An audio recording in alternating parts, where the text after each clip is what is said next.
কাজী সাহেব, বিয়ে বন্ধ করুন। আরিয়ান আমার হাজবেন্ড, ওর সাথে আমার বিয়ে হয়েছে। কি যাতা বলছেন আপনি? আপনার সাথে আমার বিয়ে কবে হলো? মাথা খারাপ হয়ে গেছে নাকি?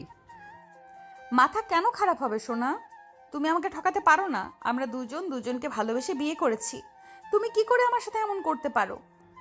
দেখুন নীলা, আপনি একদম ফালতু কথা বলবেন না। আপনার সাথে আমার তেমন কোনো সম্পর্ক নাই, তাই এখানে এসব ঝামেলা করবেন না। তুমি এখন আমাকে ঝামেলা বলছো সোনা? তুমি কি ভুলে গেছো একদিন আমরা কত কাছাকাছি ছিলাম, কত মধুর সময় পার করেছি আমরা? এদিকে বিয়ের আসরে সবাই হাঁ করে তাকিয়ে ওদের কথা শুনছে। আজ আরিয়ানের বিয়ে, আর সেই বিয়ের আসরে এসে নীলা এসব কথা বলছে। আরিয়ানের বাবা এবার রেগে গেল। তিনি রেগে চিৎকার করে বলে উঠল, আরিয়ান, এসব কি হচ্ছে? এই মেয়েটা কে? তুমি বিশ্বাস করো বাবা, ওনার সাথে আমার তেমন কোনো সম্পর্ক নাই। বিয়ে তো দূরের কথা, আমি জানি না উনি কেন এমন করছে। তুমি কি বলছো বেবি? তুমি আমাকে ভুলে যেতে পারো না?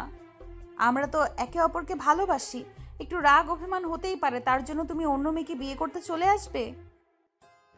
দেখুন, একদম নাটক করবেন না।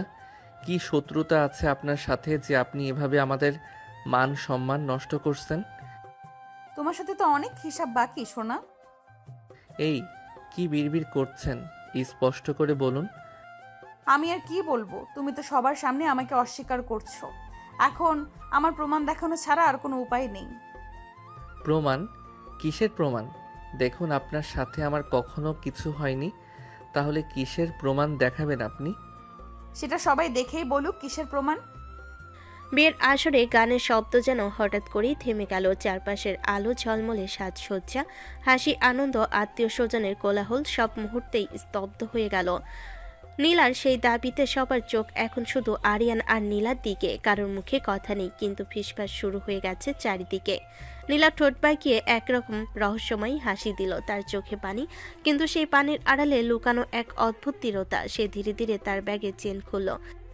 চারপাশে যেন নিঃশ্বাস বন্ধ হয়ে আছে সবার। আরিয়ান বিরক্ত আর রাগে কাঁপতে কাঁপতে বলল, নাটক বন্ধ করুন নীলা। এখানে কেউ আপনার এসব মিথ্যা বিশ্বাস করবে না। বিশ্বাস করবে না? তাহলে চোখ দিয়ে দেখে নিক সবাই। আজ আমি কারোর দয়া চাইতে আসিনি, আমি আমার অধিকার নিতে এসেছি সোনা। এই বলে নীলা তার ব্যাগ থেকে কয়েকটা ছবি বের করলো। ছবিগুলোতে দেখা যাচ্ছে আরিয়ান নীলা খুব কাছাকাছি দাঁড়িয়ে আছে, কারো কাঁধে কারো হাত, কোথাও হাসি মুখে সেলফি, কোথাও আবার এমন ঘনিষ্ঠ মুহূর্ত যা দেখে সহজেই ভুল বোঝা যায়। সবাই হাঁ করে তাকিয়ে আছে। নীলা সেই ছবিগুলো এগিয়ে দিল আরিয়ানের বড় ভাইয়ের হাতে। ভাইয়া, আপনি দেখুন আমি মিথ্যা বলছি নাকি আপনার ভাই। আরিয়ানের ভাই ছবিগুলো হাতে নিয়ে একবার আরিয়ানের দিকে তাকালো, তারপর বাবার দিকে। তার মুখের রং ফ্যাকাশে হয়ে গেছে। আরিয়ান চিৎকার করে উঠল, এগুলো ফটোশপ। আমি জানি না কিভাবে এগুলো বানানো হয়েছে। কিন্তু নাটক এখানেই শেষ নয়। নীলা এবার ব্যাগে হাত ঢুকিয়ে এবার একটা ভাঁজ করা কাগজ বের করলো। কাগজটা খুলতেই সবার নিঃশ্বাস যেন আটকে গেল। শুধু ছবি না, এটা আমাদের বিয়ের কাগজ। কাজী অফিসের সিল আছে, সাক্ষীর লাইন আছে। এখন বলো সোনা, আমায় অস্বীকার করবে কিভাবে? সে কাগজটা সরাসরি আরিয়ানের ভাইয়ের হাতে দিল। ভাই কাগজটা নিয়ে বাবার হাতে দিল। আরিয়ানের বাবা কাগজটা পড়তে পড়তে হঠাৎ থমকে গেলেন। তার চোখ বড় হয়ে গেল। সত্যি সেখানে আরিয়ানের নাম, নীলার নাম, সিল, সিগনেচার সবকিছুই স্পষ্ট। বাবার হাত কাঁপতে লাগলো রাগে। তিনি ধীরে ধীরে আরিয়ানের দিকে এগিয়ে এলেন। এত বড় লজ্জা দিলে আমাদের? বউ থাকতে আবার বিয়ে করেছো, তোমার লজ্জা করে না? ঠাস করে একটা জোরাল থাপ্পড় পড়ল আরিয়ানের গালে। চারপাশে সবাই চমকে উঠল। আরিয়ান হতভম্ব হয়ে বাবার দিকে তাকিয়ে বলল, বাবা, তুমি বিশ্বাস করো, আমি কিছু জানি না। আমি কোনো বিয়ে করিনি। এটা ষড়যন্ত্র। কিন্তু কেউ তার কথা শুনছে না। আত্মীয় স্বজনেরা মুখে হাত দিয়ে ছিচি করছে। কেউ বলছে, কি চরিত্র দেখেছো ছেলের? বউ লুকিয়ে আবার বিয়ে, আজকালকার ছেলেদের বিশ্বাস নাই। কোনো পক্ষে লোকজন রেখে আগুন। কোণের বাবা চিৎকার করে বলল, আমাদের মেয়ের জীবন নিয়ে খেলতে এসেছিলে, আগে নিচের সংসার সামলান। মুহূর্তের মধ্যে আনন্দমুখর বিয়ের আসর পরিণত হলো অপমানে আর বিশৃঙ্খলায়। কেউ আর আরিয়ানের দিকে তাকাচ্ছে না বিশ্বাসের চোখে। সবাই নীলার দিকেই সহানুভূতির দৃষ্টি দিচ্ছে। নীলার চোখের কোণে পানি এনে নিচু গলায় বলল, আমি কারো সংসার ভাঙতে আসিনি, আমি শুধু আমার স্বামীর অধিকার চাইতে এসেছি। এই কথা শুনে আরো গুঞ্জন ছড়িয়ে পড়ল চারিদিকে। আরিয়ান একা দাঁড়িয়ে রইল সবার মাঝে, তার মুখে অবিশ্বাস, অপমান আর অসহায়তার ছাপ। সে শুধু একবার নীলার দিকে তাকালো। আপনি এটা কেন করছেন নীলা? আপনার সাথে তো আমার এমন কিছুই হয়নি। নীলা চোখ তুলে তার দিকে তাকালো, সেই দৃষ্টিতে কেমন এক অদ্ভুত রহস্য। হিসেব তো এখনো শুরুই হলো না সোনা। আরিয়ানের মাথার ভেতর যেন ঝড় বইতে লাগলো। সত্যি কি কোনো ফাঁদে পড়েছে সে, নাকি অতীতের কোনো ভুল আজ তার সামনে এসে দাঁড়িয়েছে? বিয়ের মঞ্চের ফুলগুলো ঝরে পড়ছে একে একে, আর সেই ফুলের মতোই ঝরে পড়ছে আরিয়ানের সম্মান। বিয়ের আসরের ভিড় তখনও গুঞ্জনে ভরা। কেউ ছবি দেখছে, কেউ বিয়ের কাগজ নিয়ে আলোচনা করছে, কেউ আবার আঙ্গুল তুলে আরিয়ানকে দোষারোপ করছে। ঠিক সেই সময় হঠাৎ করে কোণের রুমে দরজার ধাক্কা দিয়ে খুলে গেল। ভারী লেহেঙ্গা সামলে চোখের জল আর মুখে আতঙ্ক নিয়ে দৌড়ে এলো রিমা। তার কানে সব কথা পৌঁছে গেছে, প্রতিটা অভিযোগ, প্রতিটা ছিছি, প্রতিটা অপমান।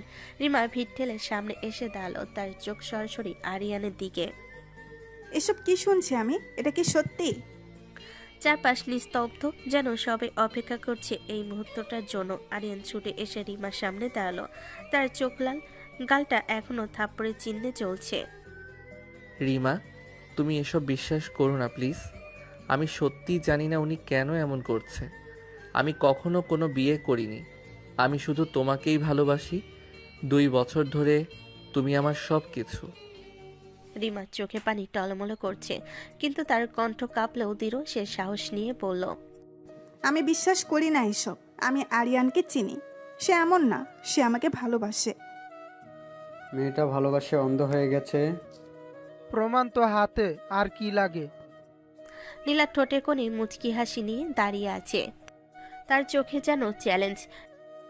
ভালোবাসা অন্ধই হয় রিমা, কিন্তু কাগজ কখনো মিথ্যে বলে না। আপনি চুপ করুন। আমার আরিয়ানের সাথে 2 বছরের সম্পর্ক। সে আমাকে কখনো ঠকাতে পারে না। আমি সত্যি তোমাকে ভালোবাসি রিমা। আমি জানি না উনি কেন এমন করছে। হয়তো কোনো ষড়যন্ত্র। তুমি শুধু আমাকে বিশ্বাস করো। রিমা এক পা এগিয়ে এসে আরিয়ানের হাত ধরে ফেল সবার সামনে। সে আশ্বাস দিয়ে বলল, আমি বিশ্বাস করি তোমাকে। যতক্ষণ না তুমি নিজে বলছো তুমি দোষী, আমি কাউকে বিশ্বাস করব না। এই দৃশ্য দেখে রিমার বাবা আর বড় ভাই রাগে ফেটে পড়ল। রিমার বাবা রাগে চিৎকার করে বলল, রিমা, তুমি পাগল হয়ে গেছো? চোখের সামনে প্রমাণ, আর তুমি বলছো বিশ্বাস করি? আমাদের মান সম্মান কি কিছু না? 2 বছর আমার বোনের সাথে সম্পর্ক রেখে বউ লুকিয়ে বিয়ে করতে যাচ্ছিস?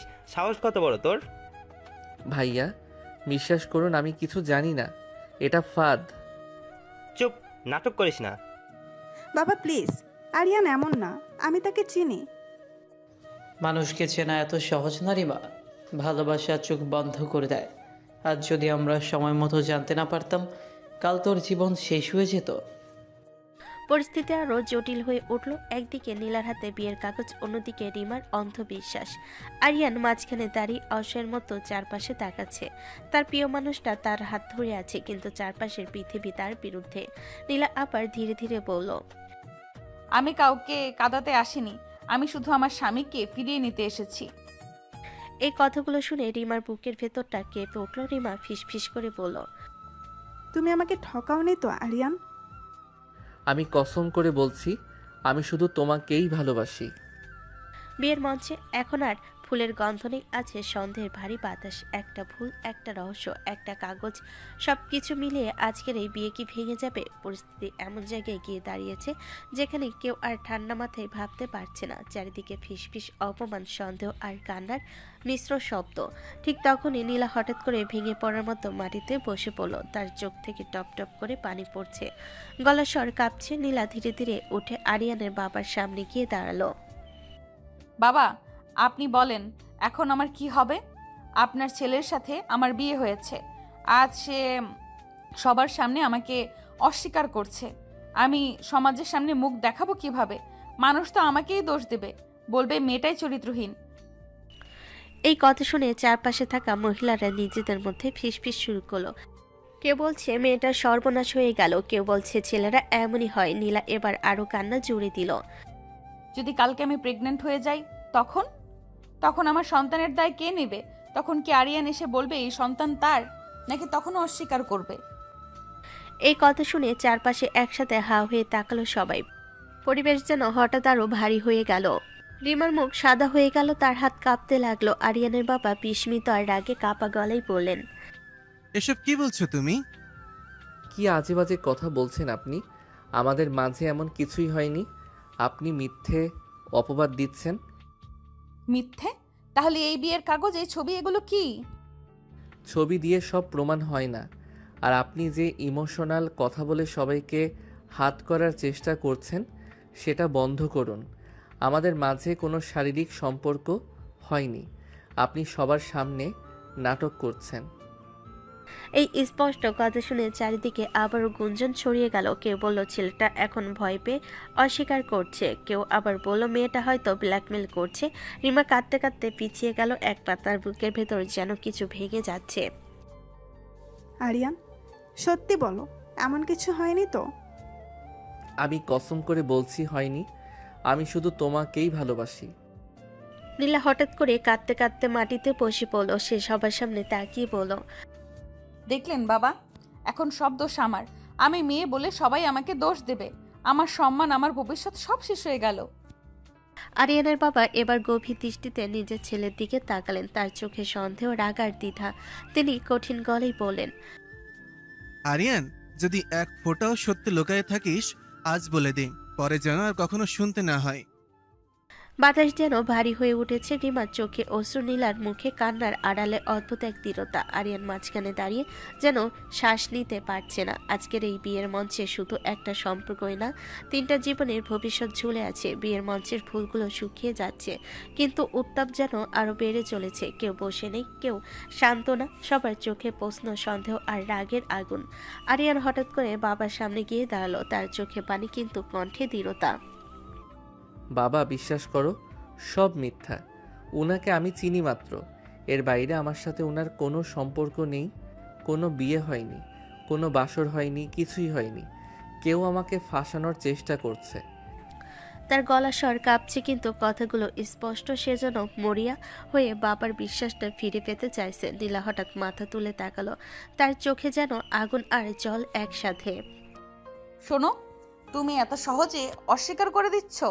আমাদের বাসরের রাতের কথা কি তুমি ভুলে গেছো? তুমি নিজ হাতে আমার মাথায় ওড়না তুলে দিয়েছিলে, বলেছিলে আমি তোমার স্ত্রী। এই কথা শুনে চারিদিকে যেন বজ্রপাত হলো। আরিয়ান রাগে কাঁপতে কাঁপতে চিৎকার করে উঠল, কী সব বলছেন আপনি? বিয়ে করলাম না আর বাসর হয়ে গেল? আজে বাজে কথা বলবেন না। আমি কোনো দিন আপনার সাথে একা পর্যন্ত থাকিনি। নিমার বুকের ভেতরটা হাহাকার করে উঠল, তার চোখে জল জমে কাঁপছে। বাসর? নীলা মুখ ঢেকে আবার কান্না শুরু করলো। সে আবার সবাইকে বোঝাতে চেয়ে বলল, আমি তো মেয়ে মানুষ, আমার মুখ দিয়ে কি সব বলাতে চাও? আমি কি নিজের সম্মান নিজে নষ্ট করতে এসেছি? যদি কিছু নাই হতো আমি কি এমন কথা বলতাম? তার কান্না শব্দে আশেপাশের কিছু মহিলা এগিয়ে এসে তাকে সান্ত্বনা দিতে লাগলো। আরিয়ানের বাবা মাথায় হাত দিয়ে বসে পড়লেন। এটা কি হচ্ছে আল্লাহ? কোনটা সত্যি কোনটা মিথ্যা বুঝতে পারছি না। আরিয়ানের বড় ভাই দাঁড়িয়ে আছে চুপ করে, তার মুখে কঠিন ভাব। সে একবার আরিয়ানের দিকে তাকায়, একবার নীলার দিকে। আরিয়ানের ভাই ধীরে বলল, আরিয়ান, যদি সত্যি কিছু না হয়ে থাকে তাহলে এত প্রমাণ এলো কোথা থেকে? আমি জানি না ভাইয়া, হয়তো কেউ ইচ্ছে করে করেছে। আমরা কি খেলনা নাকি? এত বড় অপমানের পরেও বিয়ে হবে ভেবেছ? আমার মেয়েকে নিয়ে তোমাদের পারিবারিক নাটক চলবে না। এই ছেলের সাথে বিয়ে হবে না। বউ আছে, বাসর করেছে, এমন ছেলের সাথে বিয়ে দেওয়া মানে আমার বোনের ভবিষ্যৎ নষ্ট করা। ভাইয়া প্লিজ, আরিয়ান এমন না। চুপ করো রিমা, এখন আর আবেগের সময় না। চারিদিকে শুধু উত্তেজনা। আরিয়ান মাঝখানে দাঁড়িয়ে যেন দম বন্ধ হয়ে যাচ্ছে তার। একদিকে বাবার সন্দেহ, ভাইয়ের দ্বিধা, অন্যদিকে রিমের পরিবারের রাগ আর অপমান। আর মাঝখানে দাঁড়িয়ে নীলার কান্না ভেজা মুখে, কিন্তু চোখের গভীরে অদ্ভুত এক স্থিরতা। সে ধীরে ধীরে বলল, আমি কোথাও যাব না, আমার স্বামী আমাকে স্বীকার না করা পর্যন্ত। এই ঘোষণা যেন আগুনে ঘি ঢালার মতো কাজ করলো। বাতাসে এখন শুধু উত্তেজনার গন্ধ, কার মুখে হাসি নেই, শুধু চাপা গুঞ্জন আর ক্ষোভ। বিয়ের মঞ্চে সাজানো ফুলগুলো যেন উপহাস করছে এই ভাঙা মুহূর্তকে। হঠাৎ করেই আরিয়ানের বাবা সোজা হয়ে দাঁড়িয়ে গেলেন, তার মুখ শক্ত চোখে সিদ্ধান্তের ছাপ। কাজী সাহেব, এত কথা আর শুনতে চাই না। যদি কাগজে কলমে বিয়ে হয়ে থাকে তাহলে আজই সবার সামনে আবার নিয়ম করে বিয়ে পড়িয়ে দেন। আমার ছেলে যদি ভুল করে থাকে আজই তার দায়িত্ব নিতে হবে। এই কথা শুনে চারিদিকে চাঞ্চল্য ছড়িয়ে পড়ল। কে বলছে ঠিক সিদ্ধান্ত, কে বলছে জোর করে বিয়ে কি করে হয়। আরিয়ান যেন বিশ্বাসই করতে পারছে না। বাবা তুমি কি বলছো? আমি কোনো বিয়ে করিনি। আমি রিমাকে ভালোবাসি, আমি ওকেই বিয়ে করব। তার গলা স্বর কাঁপছে কিন্তু ভালোবাসার ঘোষণা স্পষ্ট। রিমা ভেঙে পড়ে কান্নাই শুরু করলো। তার সাজগোজ করা মুখে অশ্রুর রেখা। আঙ্কেল প্লিজ এমন করবেন না। আরিয়ান আমাকে ভালোবাসে, আমরা 2 বছর ধরে একসাথে আছি। ভালোবাসা দিয়ে সব মাপা যায় না রিমা। যদি সত্যি আগে বিয়ে হয়ে থাকে তাহলে সে তোমাকে বিয়ে করতে পারে না।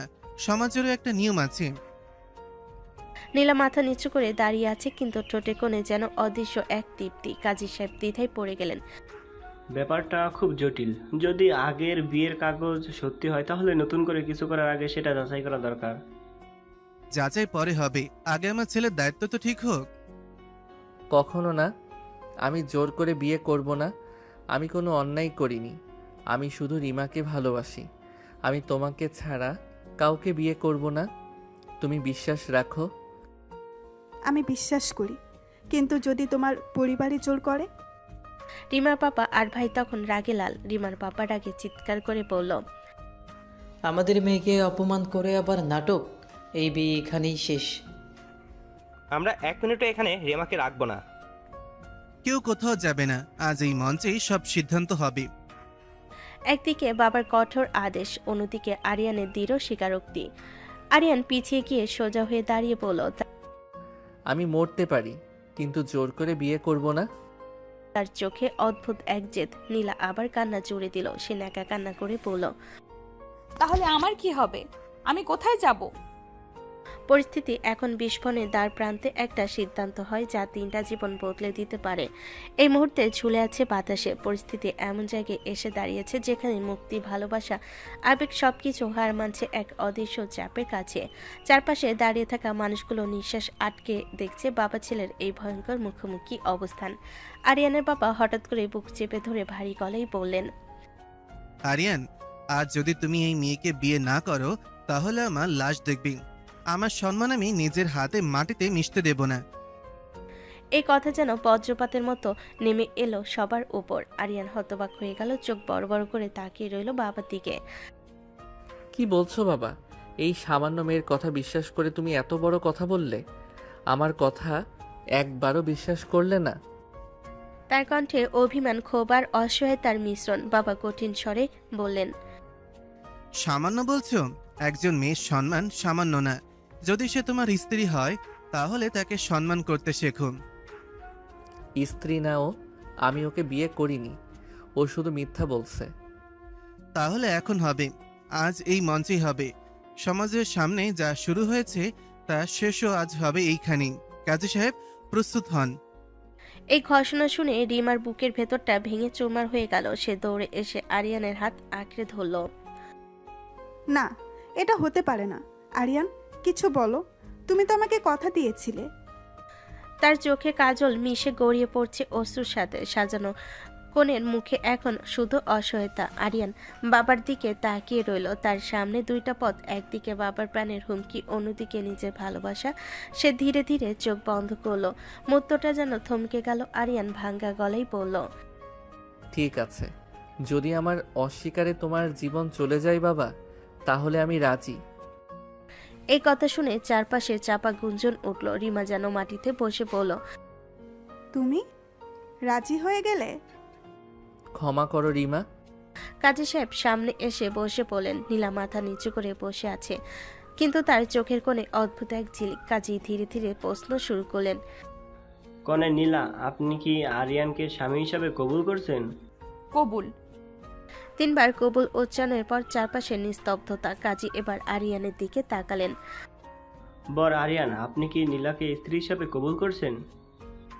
আরিয়ান চোখ বন্ধ করে দাঁড়িয়ে আছে। রিমার কান্নার শব্দ তার কানে বাজছে। বাবার কাঁপা শ্বাস তার পাশে। ধীরে, খুব ধীরে সে বলল, কবুল। একবার, তারপর দ্বিতীয়বার, তৃতীয়বার শব্দটা বের হতে তার গলা শুকিয়ে গেল। অবশেষে সে বলল, কবুল।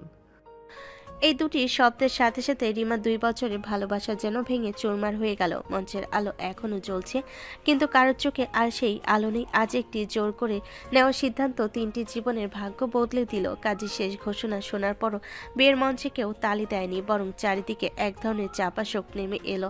আনন্দের বদলে আজ এখানে কেবল অপমান, কান্না আর ভাঙা স্বপ্নের স্তূপ। আরিয়ানের বাবা গভীর শ্বাস ফেলে চারপাশে তাকালেন। চলো, এমনিতেই ওনাদের মান সম্মান নষ্ট হয়েছে, এখানে আর থাকার দরকার নেই। যত কম সময় থাকি ততই ভালো। তার কণ্ঠে ক্লান্তি, রাগ আর অস্বস্তির মিশ্রণ। রিমা তখনও দাঁড়িয়ে আছে এক কোণে, তার সাজানো হাত কাঁপছে, চুড়িগুলো শব্দ করে কাঁপনের সাথে চোখের কাজল মিশে গিয়েছে অশ্রুতে। আরিয়ান ধীরে ধীরে রিমার সামনে এসে দাঁড়ালো। চারপাশে সবাই থাকলো, সেই মুহূর্তে যেন তারা একা। আরিয়ান নিচু গলায় বলল, পরিস্থিতি যাই হোক রিমা, আমি কিন্তু তোমাকেই ভালোবাসি। বিশ্বাস করো, আমি ইচ্ছে করে কিছু করিনি। ভালোবাসা যদি সত্যিই হতো তাহলে আজ আমাকে এভাবে একা ফেলে যেতে না। তার গলা ভেঙে গেল কান্নায়। আরিয়ান কিছু বলতে গিয়েও থেমে গেল। সে জানে এখন কোনো কথা এই ক্ষত সারাতে পারবে না। অবশেষে আরিয়ানদের পরিবার গাড়িতে উঠল। নীলা চুপচাপ বসে আছে মাথা নিচু করে। সারা রাস্তায় কেউ কোনো কথা বলল না, শুধু গাড়ির চাকার শব্দ আর মাঝে মাঝে দীর্ঘশ্বাসের আওয়াজ। আরিয়ান জানালার বাইরে তাকিয়ে আছে। অন্ধকার রাস্তার আলো আর তার চোখে এসে পড়ছে, কিন্তু তার ভেতরে অন্ধকার কেউ দেখতে পাচ্ছে না। নীলা একবার তাকালো তার দিকে, কিন্তু কোনো কথা বলল না। বাড়ির সামনে গাড়ি থামাতে আরিয়ান সবার আগে নেমে গেল। কারো দিকে না তাকিয়ে সোজা ভেতরে ঢুকে গেল। বাড়ির ভেতরে তখন প্রস্তুতি ছিল বউ বরণের। আরিয়ানের মা, কিছু খালাফুপু, আত্মীয়রা শাড়ি পরে থালা হাতে দাঁড়িয়ে আছে। সবার মুখে হাসি, কৌতূহল, নতুন বউকে দেখার অপেক্ষা। কিন্তু গাড়ি থেকে যখন নেমে এলো অন্য এক মেয়ে, সবাই হতভম্ব হয়ে গেল। আরিয়ানের মা বিস্ময়ে বলেন, এই মেয়েকে? রিমা কোথায়? চারিদিকে ফিসফিস শুরু হয়ে গেল। আরিয়ানের বাবা ভারী গলায় বলেন, যা হওয়ার হয়ে গেছে, পরিস্থিতি খারাপ হয়েছিল। এই মেয়ে এখনই আমাদের ঘরের বউ। তিনি সংক্ষেপে পুরো ঘটনাটা বলেন। সব শুনে আরিয়ানের মা অবিশ্বাসে মাথা নাড়ালেন। আমার আরিয়ান এমন করতে পারে না, নিশ্চয়ই কোথাও কোনো ভুল হয়েছে। আমার ছেলে মিথ্যা বলবে না। তার চোখ ভিজে উঠল। আরিয়ানের বাবা দীর্ঘশ্বাস ফেলে বলেন, ভুল হোক বা না হোক, এখন যা হয়েছে তা মেনে নিতে হবে। সমাজের সামনে কথা দেওয়া হয়েছে, এখন বউ বরণ করো। আত্মীয়দের মুখে কৌতূহল, সন্দেহ আর চাপা গুঞ্জন। নীলা দরজার সামনে দাঁড়িয়ে আছে, মা থালা তুলে নিলেন। দ্বিধায় ভরা হাতে বউ বরণের আচার করলেন, কিন্তু সেই শব্দে আনন্দ নেই, আছে কেবল অস্বস্তি। এই বাড়িতে আজ যে বউ এলো তাকে কেউ মন থেকে স্বাগত জানাতে পারল না। বউ বরণের সব আনুষ্ঠানিকতা শেষ হলো। বাড়ির ভেতরে বাতাসে অদ্ভুত এক অস্বস্তি রয়ে গেল। হাসি নেই, খুনসুটি নেই, আত্মীয়দের মিষ্টি ঠাট্টা নেই, সবকিছু যেন জোর করে এক আয়োজন। নীলাকে আরিয়ানের মা আর ভাবি হাত ধরে ভেতরে নিয়ে এলেন। ড্রয়িং রুমের মাঝখানে বড় সোফায় বসতে দিলেন তাকে। তার মাথায় ঘোমটা একটু সরে গিয়েছিল, ভাবি সেটাকে ঠিক করে দিল। বসো, পানি খাও। এত কিছু হয়ে গেছে, তুমি নিশ্চয়ই খুব টেনশনে আছো। নীলা মাথা নিচু করে চুপচাপ বসে রইল। তার চোখে ক্লান্তি, কিন্তু ভেতরে কি চলছে কেউ বুঝতে পারছে না। এদিকে আরিয়ান একদম কারোর দিকে না তাকিয়ে সোজা নিজের রুমে ঢুকে দরজা বন্ধ করে দিল। কিছুক্ষণের মধ্যেই বাথরুমে শাওয়ারের শব্দ ভেসে এলো। ঠান্ডা পানি তার মাথা থেকে ঝরে পড়ছে, কিন্তু তার ভেতরের আগুন যেন কিছুতেই নিভছে না। তার বুকের ভেতর জমে থাকা রাগ, অপমান আর অসহায়তা যেন পুরো শরীর জ্বালিয়ে দিচ্ছে। সে দেওয়ালে খুশি মারতে মারতে ফিস ফিস করে বলল, কেন কেন এমন হলো? অনেকক্ষণ পর বাথরুমে দরজা খুললো। ভেজা চুল, লালচে চোখে আরিয়ান বেরিয়ে এলো। ঠিক তখনই দরজায় করা নাড়া শব্দ। মা ধীরে ধীরে ভিতরে ঢুকলেন। মায়ের চোখে দুশ্চিন্তা স্পষ্ট। এসব কিভাবে হলো বলতো? তুই তো রিমাকে ভালোবাসিস, তাহলে হঠাৎ করে এমন বিয়ে?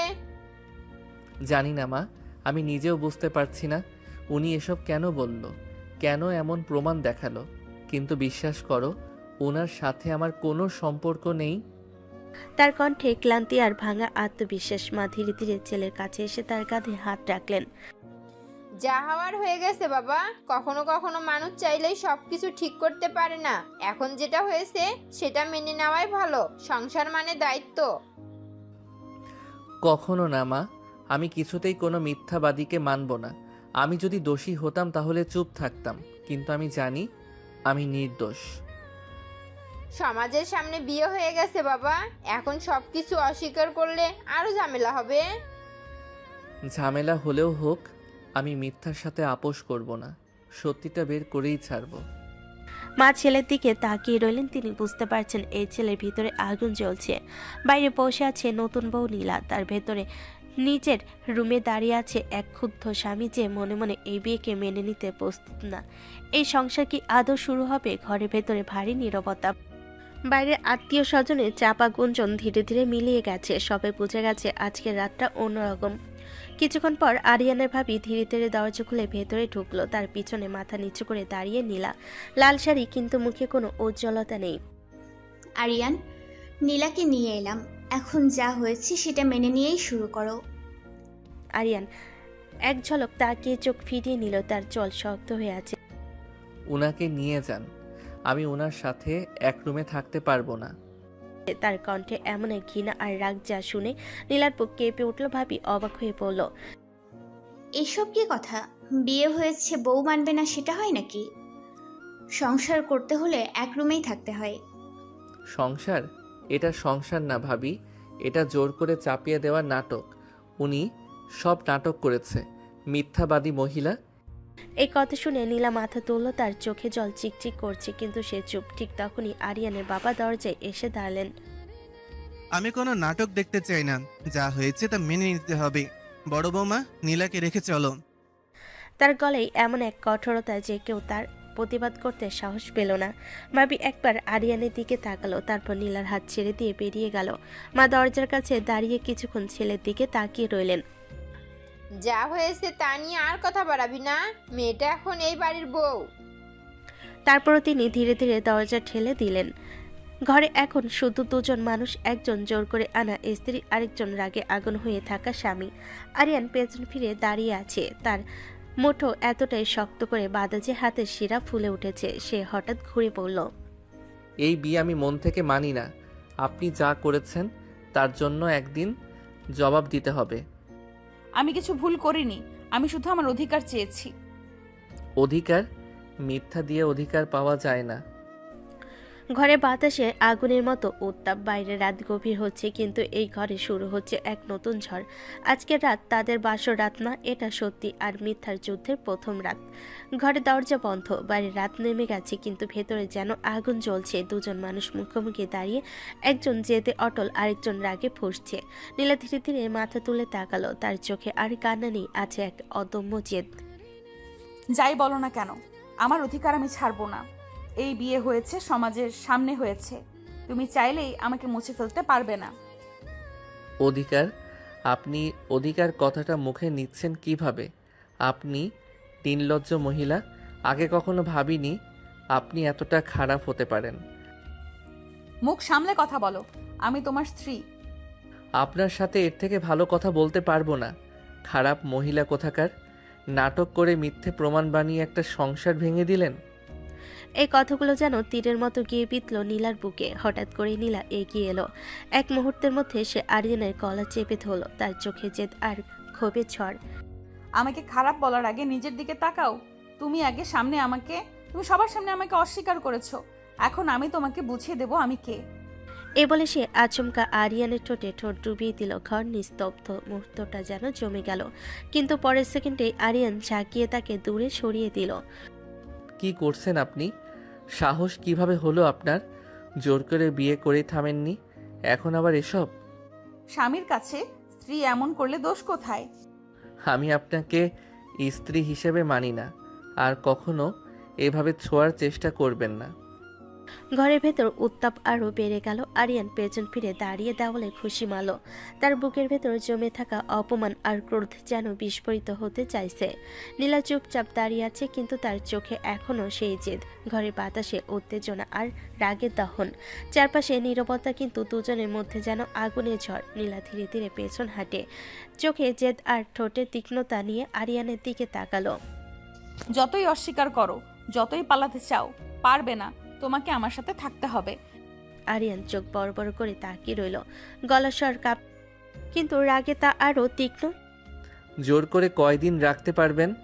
আপনি তো আমাকে ভালোবেসে বিয়ে করেননি, হয়তো কোনো খারাপ উদ্দেশ্যে এসব করছেন। আমিও দেখি কতদিন আপনি জোর করতে পারেন। নীলার চোখে আগুন জ্বলে উঠল। সে ধীরে ধীরে এগিয়ে এলো। আর তার গলায় কাঁপন, মুখে দৃঢ়তা। এত সহজে মুক্তি নেই তোমার। মুহূর্তটা স্থির হয়ে গেল। ঘরের চারপাশে বাতাসে চাপা গুঞ্জন যেন দুজনের মধ্যকার যুদ্ধের আগুনের প্রতিধ্বনি।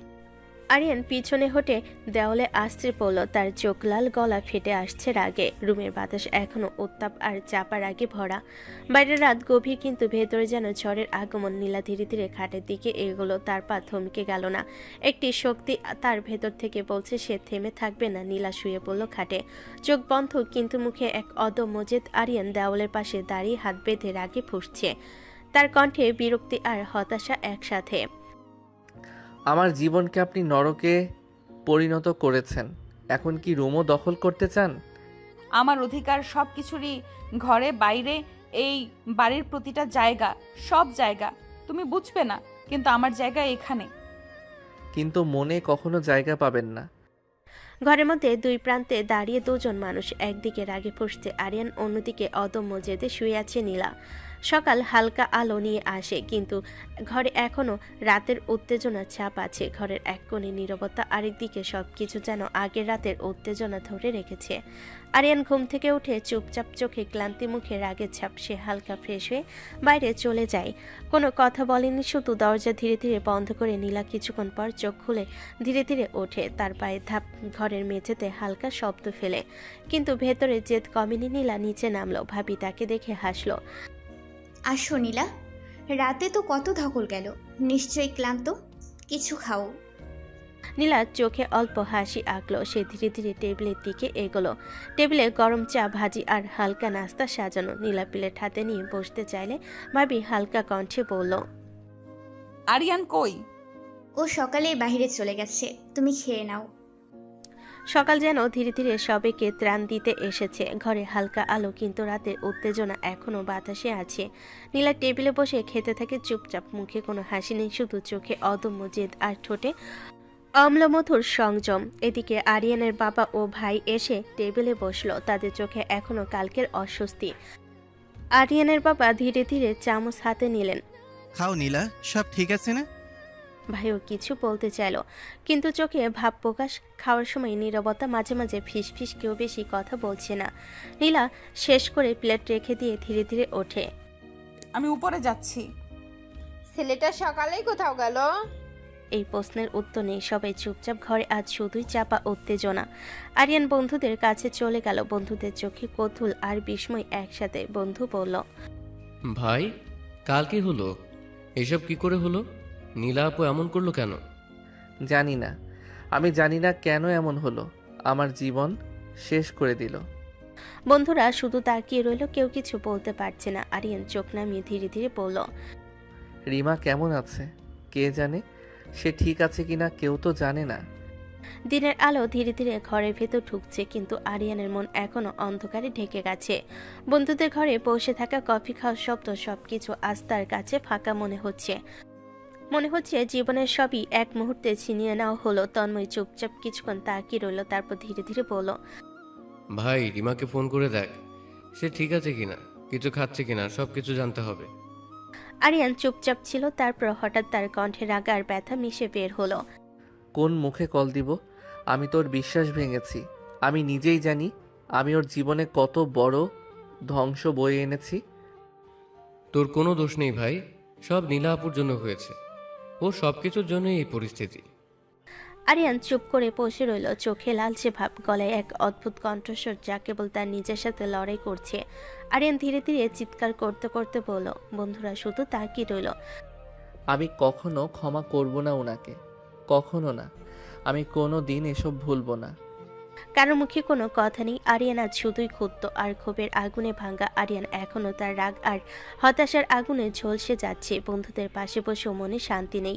নিঃশব্দে সে ফোন হাতে তুলে নিল। ভাঙ্গা মন নিয়ে রিমা নাম খুঁজে পেল। হৃদয়ে ব্যথায় ভেঙে পড়ছে, চোখ লালছে। সে জানে কল করার একমাত্র কারণ রিমার কণ্ঠ শোনা, তাকে বোঝানো যে তার অনুভূতিগুলো এখনো ঠিক আছে। আরিয়ান নম্বর ডায়াল করলো, কল গেল, কিন্তু উত্তর দিল রিমার বাবা। তার কণ্ঠে আক্রোশ, রাগে আগুন ঝরে পড়ল। তুমি কখনো ফোন দিবে না রিমাকে? আমার মেয়ের জীবন এমনিতেই শেষ হয়ে গেছে। আরিয়ান মুখ উঁচু করে বলছে, গলা কাঁপছে, চোখে জল এসে উঠছে। একটু কথা বলতে দিন। আমি শুধু বলতে চাই আমি রিমাকে কোনো কষ্ট দিতে চাইনি। ফোনের লাইন যেন টান টান হয়ে গেছে। রিমার বাবার কণ্ঠে রাগ আর আরিয়ানের কণ্ঠে ব্যথা। দুই প্রান্তের মধ্যে উত্তেজনা, অসহায়তা আর অভিমান মিলেমিশে এক অদ্ভুত চাপ তৈরি করেছে। রিমার পাপা রাগ আর আতঙ্ক মিশিয়ে চিৎকার করে বললেন, আরিয়ান, এবার একবারও এমন কাজ করলে আমি তোমার জন্য কোনো জায়গা রাখবো না, বুঝেছো? আমি শুধু কথা বলার সুযোগ চাইছি, কিছু বোঝানোর চেষ্টা করছি। আমি রিমাকে বঞ্চিত করতে চাইনি। দুপুরের হালকা রোদ ঘরের ভেতর ঢুকছে, কিন্তু আরিয়ানের মন এখনো উত্তাপে আগুন হয়ে জ্বলছে। ফোন কেটে গেছে অনেক আগে। আরিয়ান ফোন রেখে গভীর শ্বাস নিল। হৃদয়ে ব্যথা জমে রইল। বাড়ি ফিরতে দেখা যায় নীলা গোসল করে বেরিয়েছে, ভেজা চুল, শরীর ঢেকে ব্লাউজ ও পেটিকেট পরা। ঘরের বাতাসে তার সৌন্দর্য যেন আরো স্পষ্ট হয়ে উঠছে, কিন্তু আরিয়ান কিছুতেই তার দিকে তাকাতে পারছে না। আরিয়ান দ্রুত দরজা বন্ধ করে বেলকনিতে চলে গেল, দৃষ্টি নিচু, গলা কাঁপছে রাগে। নীলা হালকা শাড়ি পরেছে, সে ধীরে ধীরে বেলকনির দিকে এগিয়ে এসে দাঁড়ালো, তার চোখে জেদ, মুখে হালকা হাসি। এই অবস্থা দেখেও চুপ কেন? কাছে আসো, আদর করো। একদম ন্যাকামি করবেন না, আপনার সাথে থাকা হচ্ছে না, দূরে যান। নীলা অচঞ্চল নয়, সে ধীরে ধীরে এগিয়ে এলো আরিয়ানের দিকে, দৃষ্টিপাত করে গলা জড়িয়ে ধরল। কেন সোনা, আমাকে কি সুন্দর লাগছে না, নাকি তোমার ভেতরে সমস্যা আছে? আরিয়ান রাগে আগুন হয়ে উঠল, তার চোয়াল শক্ত, চোখ লাল, গলা ফেটে আসছে। কারণ আপনি বাজে মহিলা, আমার রুচি হয় না আপনাকে কাছে যেতে। নীলা রেগে গেল, তার চোখে আগুন, ঠোঁটে দহন। হঠাৎ করে সে আরিয়ানের ঠোঁটে কামড়ে ধরে কিস করতে শুরু করলো। আরিয়ান পিছনে হেঁটে গেল, কিন্তু নীলা থেমে নেই। তার কণ্ঠে যে চোখে দহন, শরীর জড়ানো শক্তি, রুমের মধ্যে উত্তাপ আগুনের মতো। বাতাসে চাপা গরমে আর দুজনের মধ্যে যে তার রাগের টানাপোড়েন। আরিয়ান সরে গেল, কিন্তু নীলা ধীরে ধীরে আরিয়ানের দিকে এগোলো, তার চোখে অদম্য জেদ, ঠোঁটে কোণে এক কুৎসিত হাসি। হঠাৎ করে নীলা আরিয়ানের ঠোঁটে ঠোঁট মিলে কিস করতে শুরু করলো। তার হাতে ধীরে ধীরে আরিয়ানের শার্টের বোতাম খুলতে শুরু হলো।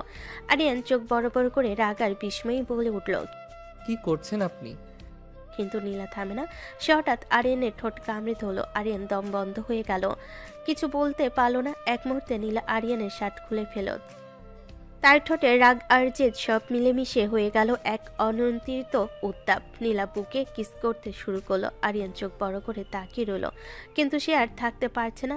তার রাগ ও ঘৃণায় আগুন মিশে যেন সবকিছু ধ্বংস করতে চাচ্ছে। নীলা তখন আরিয়ানের হাত ধরে টেনে নিয়ে বিছানায় শোয়ালো, আবার ঠোঁটে ঠোঁট মিলিয়ে কিস করতে লাগলো। আরিয়ান রাগে গলা ফেটে চিৎকার করতে করতে ধাক্কা দিল। নির্লজ্জ মহিলা, লজ্জা করে না? জোর করে বিয়ে করে আবার এসব করছেন। আমাকে আটকাতে পারো না, আমি তোমার স্ত্রী। মানি না, দূরে থাকুন। রুমে এখনো উত্তেজনা, বাতাসে চাপা উত্তাপ। আরিয়ানের চোখ লাল, মন ভাঙা, শরীর জড়িয়ে রাগ আর অভিমান। নীলা ধীরে ধীরে তার দিকে এগোতে থাকে। নীলা একটু হেসে ধীরে ধীরে আবার এগিয়ে এসে আরিয়ানের ঠোঁটে ঠোঁট মিলিয়ে কিস করতে শুরু করলো। আরিয়ান এবার সরিয়ে দিয়ে বলল, এবার একটু শান্তি দিন, আমি মানতে পারছি না আপনাকে। না মানলেও আমার অধিকার। এই ঘরে, এই জীবনে, সব জায়গায় আমার অধিকার আছে। জোর করে অধিকার পাওয়া যায় না, এটা কেবল বিশ্বাস, সম্মান আর বোঝাপড়ার মাধ্যমে পাওয়া যায়। নীলা রেগে আবার কাছে এলো। আরিয়ান চোখ নামিয়ে স্থির হয়ে দাঁড়ালো, তার রাগ এবং অভিমান দুই প্রান্তে ঠেকে আছে। তুমি চাইলে আমার অধিকার মানো বা না মানো, কিন্তু আমি থেমে থাকবো না। আমি এখানে আমার জায়গা চাই। ঘরে উত্তেজনার চাপ এখনো অচল, বাতাসে ঠেকছে রাগ, জেদ আর অধিকার সব মিশে এক অদ্ভুত টানা পড়েন। আরিয়ানের চোখ লাল, মন উত্তাপে ভরে ধীরে ধীরে রেগে ওয়াশরুমের দিকে চলে যায়। পিছনে শুধু নীলা। সে ধীরে ধীরে বিছানায় বসে, চোখে জেদ, মুখে অদ্ভুত এক হাসি, মনে মনে আছে প্রতিশোধের পরিকল্পনা। আরিয়ান ওয়াশরুমের মধ্যে পানি ছেড়ে রাগে ফুঁসতে লাগলো। কেন আমার জীবন নষ্ট করছেন নীলা? আমি তো রিমার সঙ্গে সুখী হতে পারতাম, আর আপনি কেন আমার সুখ কেড়ে নিলেন? আমি কি কখনো আপনার কোনো ক্ষতি করেছি? রুমের মধ্যে রাগ আর আবেগের গর্জন, ওয়াশরুমে পানির শব্দ আর আরিয়ানের কণ্ঠ মিলেমিশে ঘরের ভিতর উত্তাপ ছড়িয়ে দেয়। নীলা ধীরে ধীরে বিছানায় বসে চোখে আগুন, মনে মনে বলল, সবকিছু শোধ তুলবো, ছাড়বো না তোমাকে। ঘরটি শুধু রুম নয়, এটি হলো দুই অদম্য মনের রাগ, জেদ, প্রতিশোধ এবং আবেগের লড়াই। আরিয়ান ওয়াশরুম থেকে বের হলো, তার চোখে এখনো রাগে লালছে, মন উত্তাপে জ্বলছে। নিঃশব্দে সে ধীরে ধীরে রুমের মধ্যে এগিয়ে আসে। নীলা তখন ধীরে ধীরে তার দিকে তাকিয়ে বলল, চলো খেয়ে আসি। আপনি যান, আমি একাই চলে যাব। নীলা প্রথমে থাকলো না, ধীরে ধীরে তার দিকে এগিয়ে এসে কণ্ঠে হালকা তীক্ষ্ণতা। ঠিক আছে, আমার সঙ্গে এতটা কড়া ব্যবহার? আমি তোমার বাবাকে জানিয়ে দিব এমন আচরণ চালিয়ে যাও।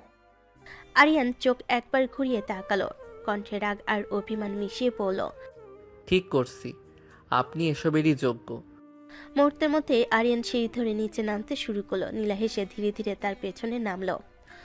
দুপুরের আলো জানালা দিয়ে ধীরে ধীরে ঘরে ঢুকছে। ঘরের বাতাসে শান্তি, কিন্তু মনে অবিশিষ্ট উত্তেজনা ও ঝগড়ার আগুন এখনো জ্বলছে।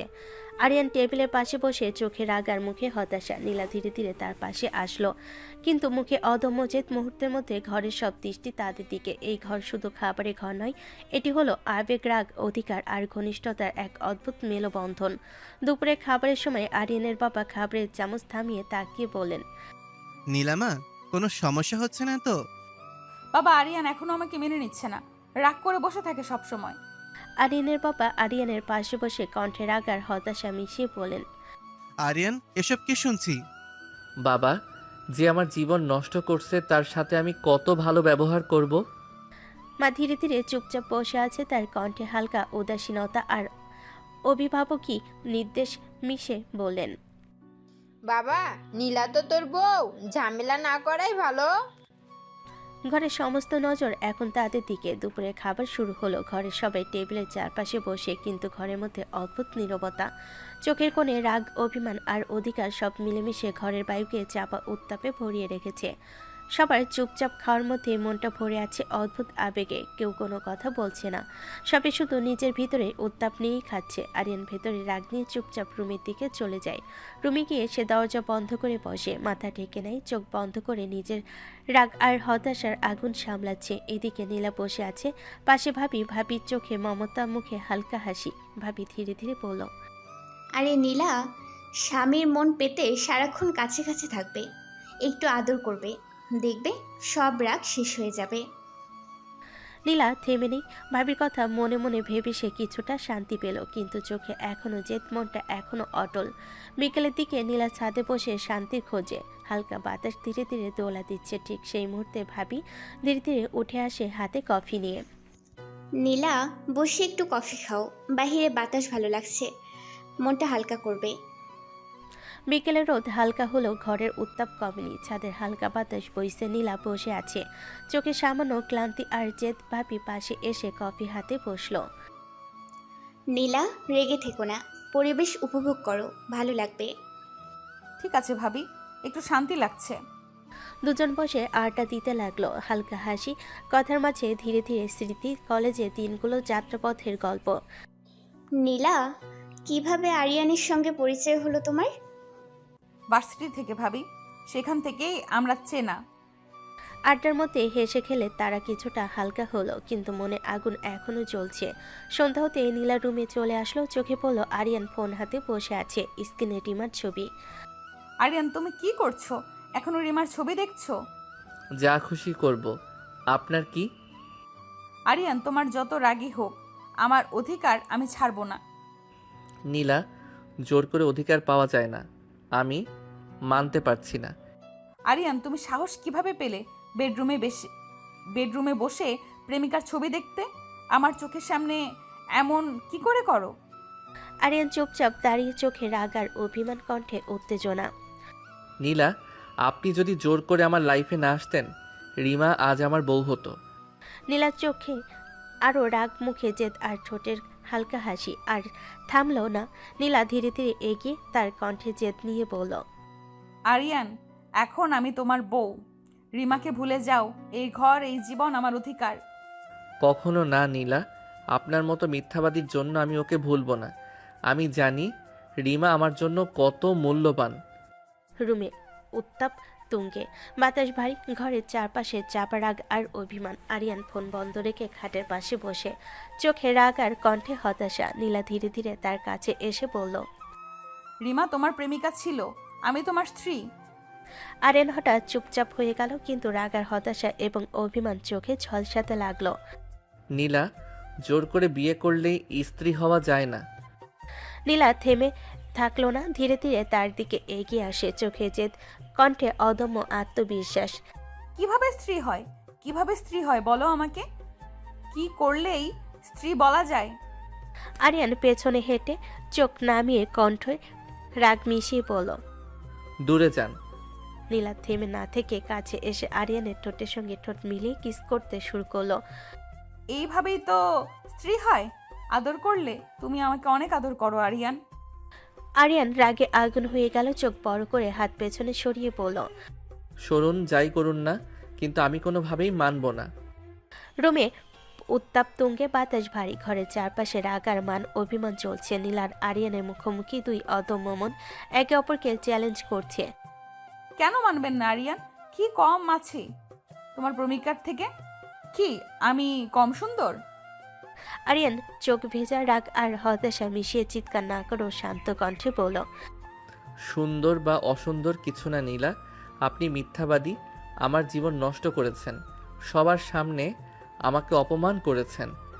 নীলার চোখে আগুন জ্বলছে। ধীরে ধীরে সে আরিয়ানের দিকে এগিয়ে আসে, কণ্ঠে জেদ আর হতাশা একসাথে মিশিয়ে।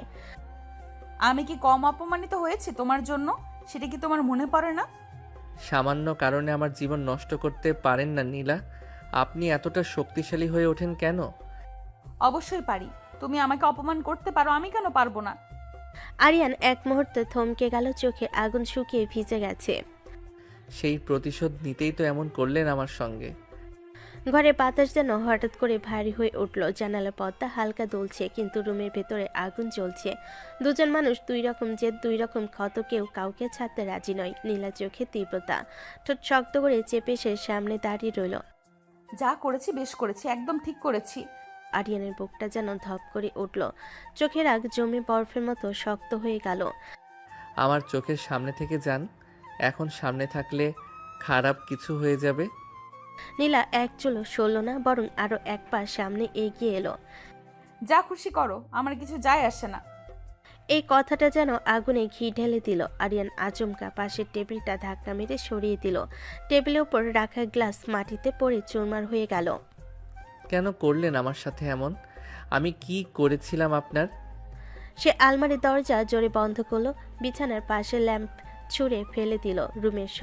রুমের ভেতর শব্দ প্রতিধ্বনিত হতে লাগলো। রাগে তার বুক ওঠানামা করছে, চোখ লাল, চল সব ভাঙো, সব ভাঙো, কিন্তু যা ভেঙে গেছে সেটা আর জোড়া লাগবে না।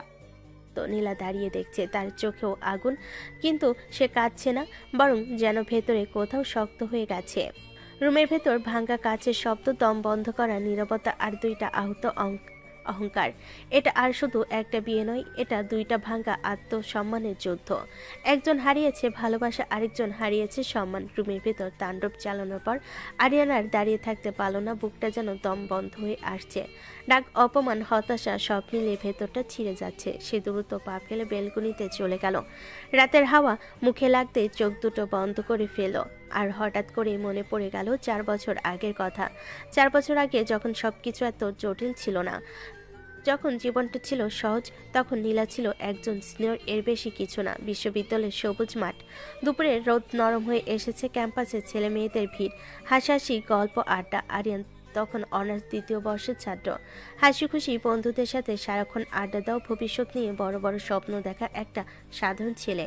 নীলা তখন 4র্থ বর্ষের সিনিয়র, ক্যাম্পাসে পরিচিত মুখ, স্মার্ট, আত্মবিশ্বাসী, একটু রাগী স্বভাবের, আর অদ্ভুত রকমের সুন্দরী। আরিয়ান তাকে চিনতে, প্রায় দেখতে, করিডর দিয়ে হেঁটে যেতে, কিন্তু কখনো কথা হয়নি। ক্যাফেটেরিয়ার সামনে বসে আছে আরিয়ান আর তার বন্ধু তন্ময়। চাহাতে দুজন গল্পে মশগুল। হঠাৎ তন্ময় কুনুই দিয়ে ধাক্কা দিল। দেখ দেখ, সিনিয়র নীলা আপু আজ শাড়ি পরে এসেছে, কি সুন্দর লাগছে না?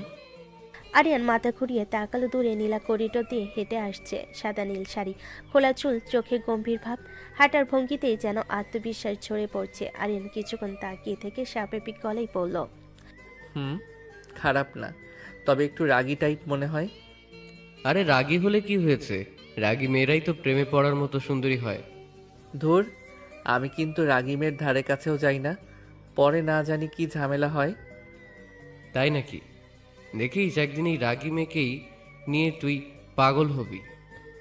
স্বপ্ন দেখো, আমি শান্ত টাইপের মেয়েই পছন্দ করি। তারা হাসতে লাগলো। তখনও কেউ জানতো না ভাগ্য কতটা অদ্ভুত খেলা খেলতে যাচ্ছে।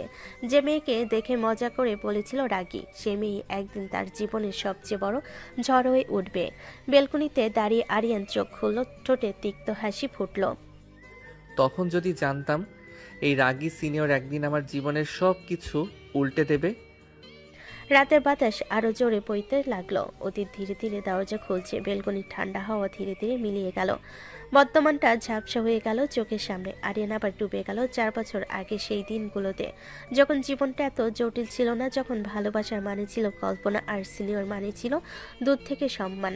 ক্যাম্পাসের মাঠে বসে আছে আরিয়ান আর তন্ময়, চারপাশে আড্ডা, হাসাহাসি, কেউ গান গাইছে, কেউ আবার প্রেমিকের হাত ধরে হাঁটছে। দূরে করিডোর দিয়ে হেঁটে গেল নীলা।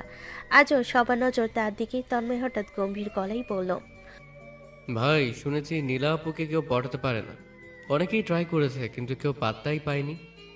সুন্দরী মেয়েরা এমনই হয় বন্ধু, একটু বেশি সুন্দর হলেই অহংকার আকাশ ছুঁয়ে ফেলে। তুই বুঝবি না।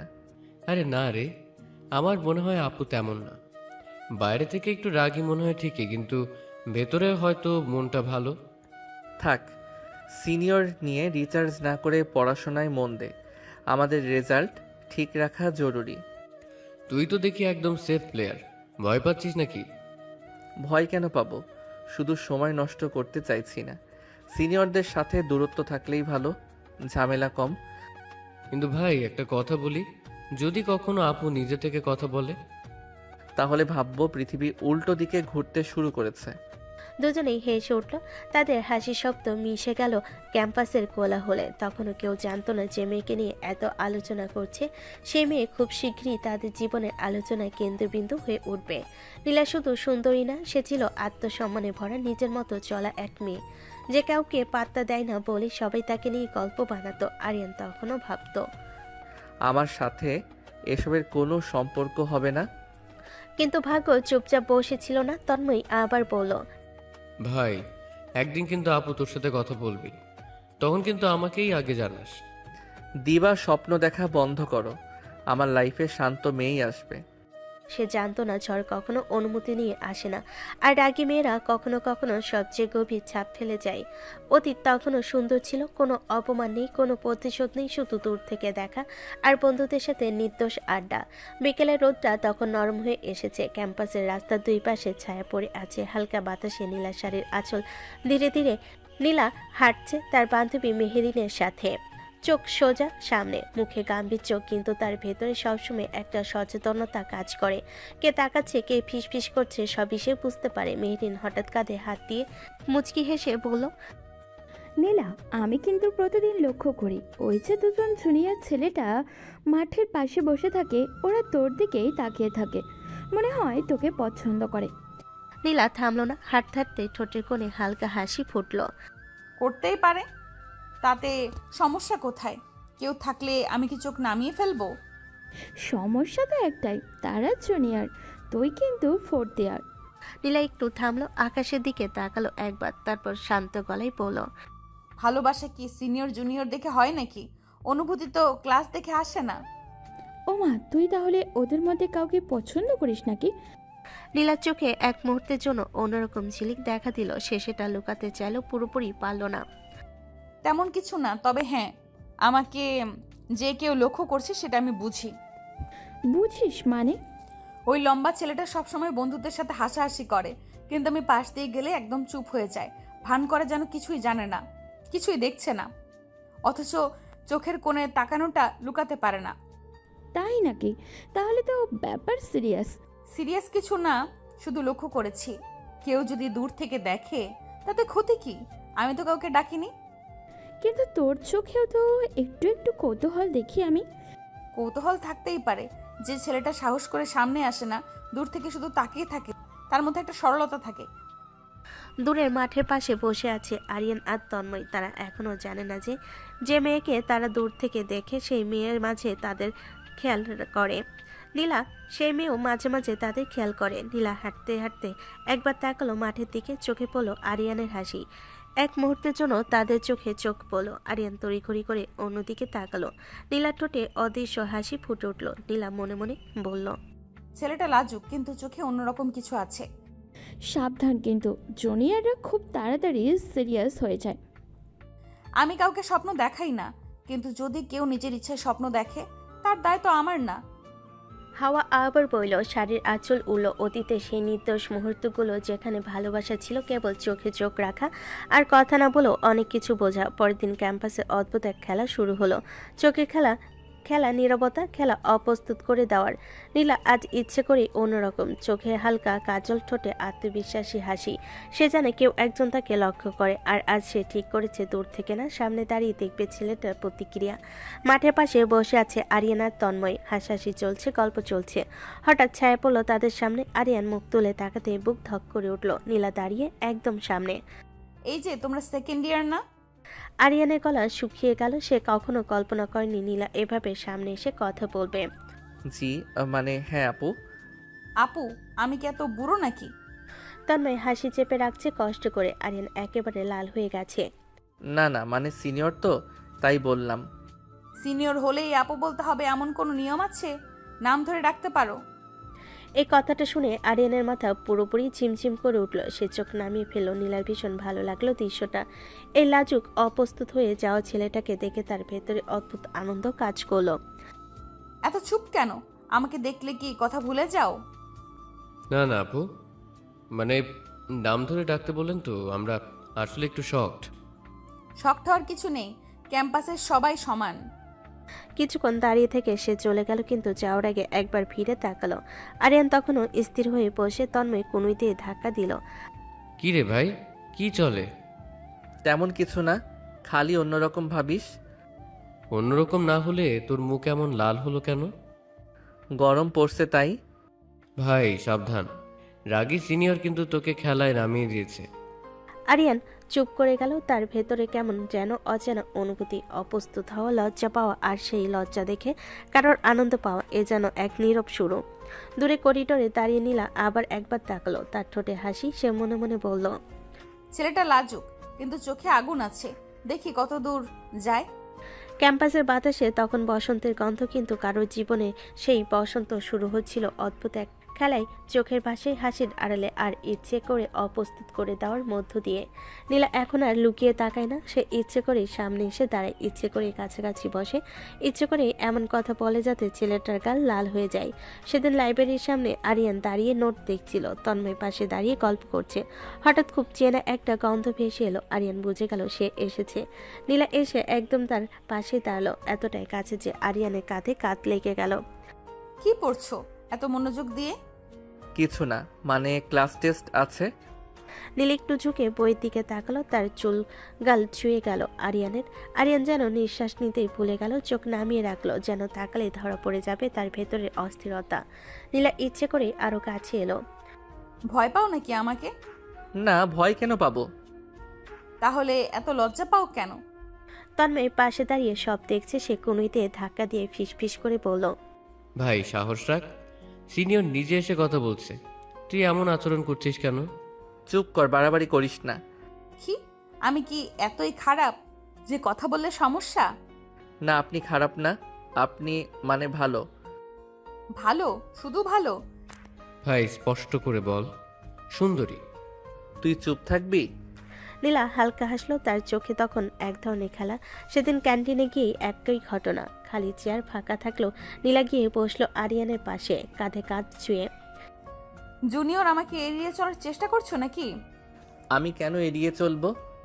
জানি না, কিন্তু তোমার চোখ অন্য কথা বলে। এদিকে একটু দূরে দাঁড়িয়ে সব দেখছিল নীলার বান্ধবী। সে এসে নীলাকে আলাদা করে টেনে নিল। তুই কি করছিস সেগুলো? জুনিয়রের সাথে এভাবে ঘুরঘুর করছিস কেন? কি করেছি আমি? সবাই তো দেখছে, তোকে মানায় না এইভাবে কারোর পেছনে থাকা। মন যা বলে তাই করছি। তুই কি ওকে পছন্দ করিস? নীলা একটু চুপ করে থাকলো। তার চোখে এবার দুষ্টমি নেই, আছে গভীরতা। পছন্দ না হলে ওকে লজ্জা পেতে দেখলে ভালো লাগে। সাবধানে থাকিস, খেলতে গিয়ে নিজেই পড়ে যাস না যেন। নীলা কিছু বলল না। দূরে তাকিয়ে দেখলো আরিয়ান তন্ময়ের সাথে দাঁড়িয়ে আছে। তন্ময় তখন বলছে, ভাই সিনিয়র তো স্পষ্ট সিগন্যাল দিচ্ছে, তুই একবার বলেই দেখ। না রে, ও সিনিয়র, ওর সাথে এসব মানায় না। তাছাড়া আমি সিনিয়র হিসেবে সম্মান করি, এর বাইরে কিছু না। ভালোবাসা কি সিনিয়র জুনিয়র দেখে হয় নাকি? আরিয়ান চুপ করে গেল, কিন্তু তার চোখ বারবার খুঁজে নিল নীলাকে। ওদিকে নীলা দূর থেকে তাকিয়ে রইল, তার ঠোঁটে ধীরে ধীরে ফুটে উঠল এক রহস্যময় হাসি। সে জানে খেলা শুরু হয়েছে, আর এই খেলায় সে হারবে না। কিছুদিন কেটে গেছে, ক্যাম্পাসের আড্ডা, লাইব্রেরির সামনে দেখা, ক্যান্টিনে পাশাপাশি বসা সবই যেন অভ্যাস হয়ে গিয়েছিল। কিন্তু অভ্যাসের ভিতরে নীরবে একটা অস্থিরতা জমেছিল নীলার মনে। সে খেলছিল ঠিকই, কিন্তু এই খেলার আড়ালে তার অনুভূতিটা আর হালকা ছিল না। সেদিন বিকালে ক্যাম্পাস প্রায় ফাঁকা, শেষ ক্লাস, রোদের রং নরম হয়ে এসেছে। আরিয়ান একা দাঁড়িয়েছিল ডিপার্টমেন্টের বিল্ডিংয়ের সিঁড়িতে। হঠাৎ নীলা এসে সামনে দাঁড়ালো। আজ তার চোখে দুষ্টামি নেই, সে খুব সিরিয়াস। তোমার সাথে একটু কথা আছে। জি আপু বলুন। দেখো, এতদিন মজা করেছি, ইচ্ছে করে তোমাকে অপ্রস্তুত করেছি, কিন্তু আর পারছি না, এত নাটক করতে পারবো না আমি। আরিয়ান চুপ, তার বুকের ভেতর ধকধক শুরু হয়ে গেছে। নীলা একদম সরাসরি তার চোখের দিকে তাকালো। আমি তোমাকে ভালোবাসি আরিয়ান। এক মুহূর্তে সময় থেমে গেল, পাখির ডাক থেমে গেল যেন। আরিয়ান যেন শুনো বিশ্বাস করতে পারছে না। সে ধীরে বলল, কি বললেন আপনি? আমি সিরিয়াস। তোমাকে ভালো লাগে না, ভালোবাসি। তোমার লজ্জা পাওয়া, তোমার চুপচাপ থাকা, তোমার ভদ্রতা, সবকিছু। আপু এসব কি বলছেন? আমি তো কখনো এসব ভাবি নাই। তাহলে এখন ভাবো। না আপু সরি, আপনাকে আমি খুব সম্মান করি, আপনি সিনিয়র, আপনি ভালো মানুষ, কিন্তু এইভাবে ভাবিনি কখনো। মানে আমি এসব পারবো না। আমি এখন পড়াশোনা নিয়ে ভাবছি, আর আপনি আমার আপু। আপু? আমাকে শুধু আপু ভাবো? হ্যাঁ, আপনাকে আমি রেসপেক্ট করি, কিন্তু ভালোবাসা না আপু, সেটা না। নীলার মুখের রং বদলে গেল। যে মেয়েটা এতদিন আত্মবিশ্বাস নিয়ে এগিয়ে এসেছে, আজ সে প্রথমবার থমকে গেল। নীলা ধীরে বলল, তাহলে এতদিন আমার দিকে যেভাবে তাকাতে, ওগুলো কি ছিল? তাকানো মানেই ভালোবাসা না আপু। মানুষ সুন্দর জিনিসের দিকে তাকায়, তাই বলে। সেদিন ক্যাম্পাসের আকাশে এক অদ্ভুত রকম পরিষ্কার ছিল, কিন্তু সেই পরিষ্কার আকাশের নিচে জমে উঠছিল এক ঝড়, অহংকারের, অপমানের আর ভাঙ্গা আত্মসম্মানের। নীলা দাঁড়িয়ে আছে আরিয়ানের সামনে, চোখে যে ছোটে কঠিন রেখা, সে অভ্যস্ত না শুনতে। আর আজ সেই নাই তার বুকের ভেতর আগুন ধরিয়ে দিয়েছে। আমাকে ভালোবাসতেই হবে আরিয়ান। এভাবে বলেন কেন? ভালোবাসা কি জোর করে হয়? দরকার হলে জোর করব। চারপাশে তখন কয়েকজন শিক্ষার্থী দাঁড়িয়ে ফিসফিস শুরু হয়ে গেছে। আরিয়ান দাঁতে দাঁত চেপে বলল, জোর করবেন নাকি? হ্যাঁ, দরকার হলে তাই। এই কথা যেন আরিয়ানের ভেতরে জমে থাকা সব বিরক্তিকে এক মুহূর্তে বিস্ফোরিত করে দিল। আরিয়ান কঠিন গলায় বলল, যা পারেন করেন, কিন্তু আমি আপনাকে ভালোবাসি না। এই ভালোবাসি না শব্দটা যেন নীলার অহংকারে আঘাত করল। চারপাশে কয়েকজন থেমে তাকিয়ে আছে। হঠাৎ কোনো পূর্বাভাস ছাড়ে নীলা এগিয়ে এসে আরিয়ানের খুব কাছে দাঁড়ালো। এক সেকেন্ডের মধ্যে যা হওয়ার হয়ে গেল। নীলা আরিয়ানের ঠোঁটে ঠোঁট ডুবিয়ে কিস করতে লাগলো। সবাই স্তব্ধ, মুহূর্তটা যেন জমে গেল। কেউ বিশ্বাস করতে পারছে না যে মেয়ের সামনে কেউ চোখ তুলে কথা বলে না, সে এমন কাজ করে বসেছে সবার সামনে।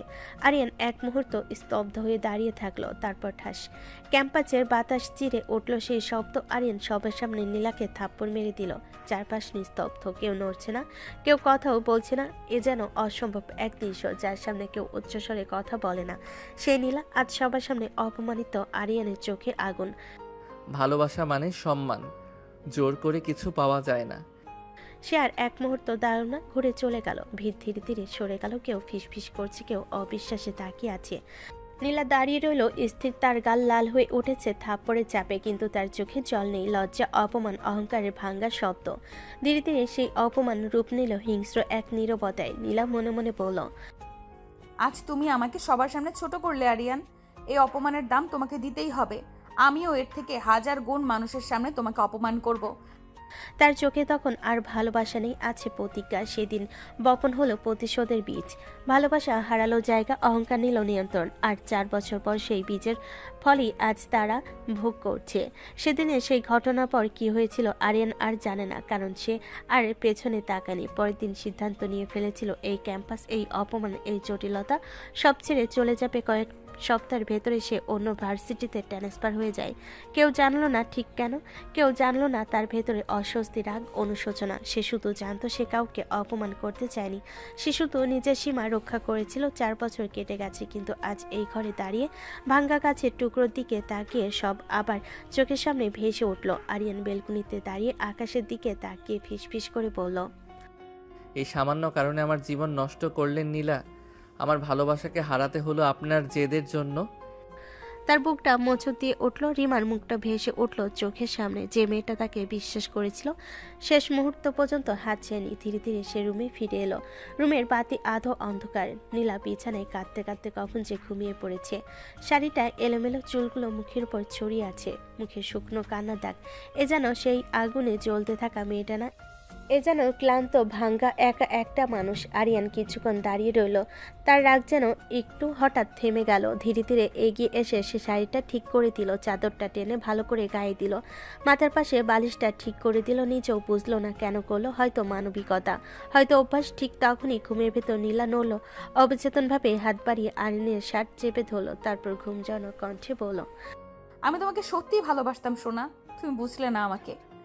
আরিয়ান থমকে গেল। তার বুকের ভেতর কিছু একটা কেঁপে উঠল। এই কথাটা কি অভিনয় নাকি সত্যি?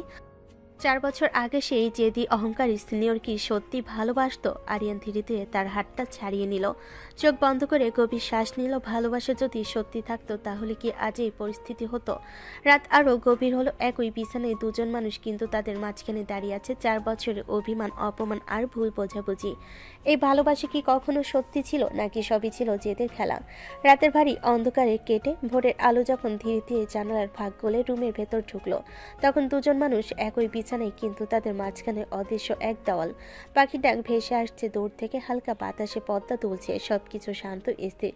হঠাৎ নীলা নড়ল। ধীরে ধীরে চোখ খুলতে সে থমকে গেল। তার হাত শক্ত করে জড়িয়ে আছে আরিয়ানের বুকের ওপর, মুখটা গুজে আছে তার কাঁধে।